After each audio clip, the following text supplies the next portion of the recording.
नमस्कार, जय हिंद। आज हम संडे स्पेशल में डिस्कस करेंगे अमेरिका, चीन और पाकिस्तान तीनों को एक साथ कैसे भारत ने चकमेट किया है। नवंबर की ठंडी सुबह में नई दिल्ली की धूप हल्के सुनहरे रंग में झिलमिला रही थी।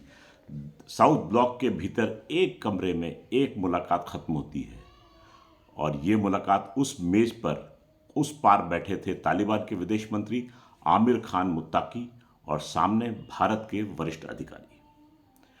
कुछ साल पहले तक ये कल्पना भी असंभव थी, लेकिन आज वही अफगानिस्तान भारत की कूटनीतिक बिसात पर केंद्रीय मोहरा बन चुका है। यह मुलाकात एक साधारण कूटनीतिक घटना नहीं थी। यह एक संकेत था कि भारत अब केवल प्रतिक्रिया नहीं करता, चाल चलता है। भारत के सामने सबसे बड़ा भौगोलिक अवरोध यह है कि उसके पास मध्य एशिया तक कोई सीधा रास्ता नहीं है, यानी सेंट्रल एशिया तक कोई स्ट्रेट रूट नहीं है हमारे पास में। तेल, गैस और मिनरल्स इसके से संपन्न देश जो हैं, जैसे कि कजाकिस्तान, उज़्बेकिस्तान, तुर्कमेनिस्तान, ये भारत की आर्थिक सुरक्षा के लिए बहुत ज़रूरी हैं। लेकिन पाकिस्तान ने कभी भारत को ट्रांजिट का राइट नहीं दिया।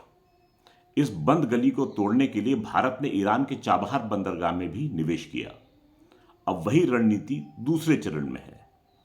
अफगानिस्तान के रास्ते मध्य एशिया तक पहुंच, चाबहार से जाहेदान और वहां से कंधार तक का कॉरिडोर का विस्तार भारत के कनेक्टिविटी ड्रीम की रीढ़ बन रहा है।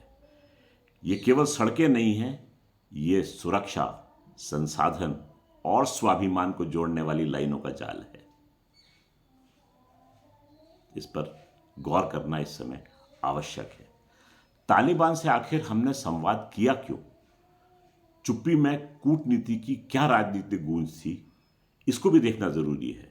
क्योंकि जब 2021 में तालिबान ने काबुल पर कब्जा किया तो भारत ने दूरी बनाई थी तालिबान से।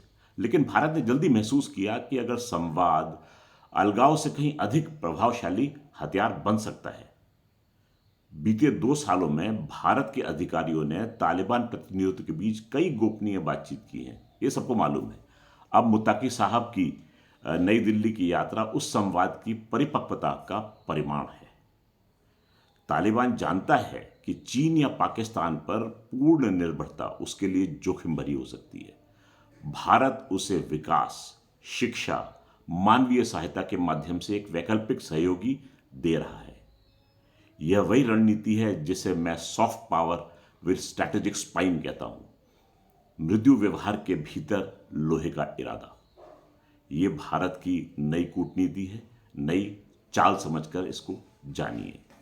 भारत इस समय चीन और पाकिस्तान की दोस्ती में दरारें देख रहा है और ये दरारें भारत जो है अपने फायदे के लिए इस्तेमाल भी कर रहा है। चीन ने अफगानिस्तान में अपनी बेल्ट एंड रोड इनिशिएटिव यानी बीआरआई का विस्तार शुरू कर दिया था। वहां से उन्होंने मिनरल्स को निकालना, इंफ्रास्ट्रक्चर डेवलपमेंट, एनर्जी यानी ऊर्जा में अपना निवेश बढ़ाया था। लेकिन तालिबान की सतर्क निगाहें हर सौदे पर थी।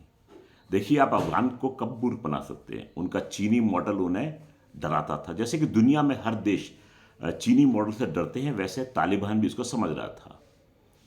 अब नई दिल्ली और अफगानिस्तान में क्लासरूम में क्लासिक कॉरिडोर बना रहा है। अब जबकि बीजिंग केवल कर्ज की किताबें खोलता है, भारत ने उसके लिए दिल के दरवाजे खोले हैं। उधर पाकिस्तान, जिसने हमेशा अफगानिस्तान को अपनी रणनीतिक गहराई यानी स्ट्रेटेजिक डेप्थ कहा, अब खुद असुरक्षा की गहराई में डूबता नजर आ रहा है। ड्यूरन लाइन पर झड़पें, पश्तून असंतोष और तालिबान की बेरुखी ने इस्लामाबाद की नींदें उड़ा दी हैं। भारत इस दरार को कूटनीतिक चौकसी से पहचान रहा है और समय पर प्रवेश भी कर रहा है। ये नया भारत है, ये उभरता भारत है।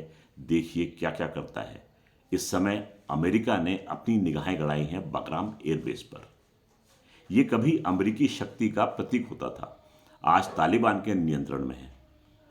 राष्ट्रपति डोनाल्ड ट्रंप ने कहा, अगर बकराम वापस नहीं मिला तो इसका अंजाम बुरा होगा।